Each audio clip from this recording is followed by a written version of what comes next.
Here's how to fix the issue of Instagram Music not showing all songs. So first, you need to go ahead and open your Instagram application on your mobile device, log into your account. It's important to know that not every song is available on Instagram, but many are.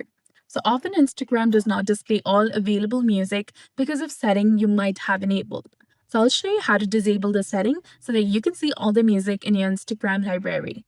First, discard your story draft and go back to your profile page. Now tap on the three lines in the top right corner to go to Settings and Privacy. Then scroll down to For Professional section.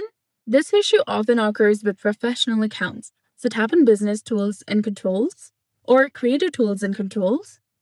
And here, tap on Switch Account Type. Then switch your account to Personal Account and confirm.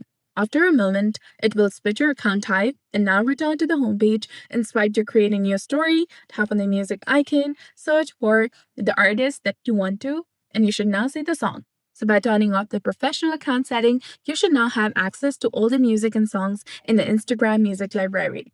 So that's it for this video. I hope you found this helpful. If you did, please like, share, and subscribe. Thanks for watching.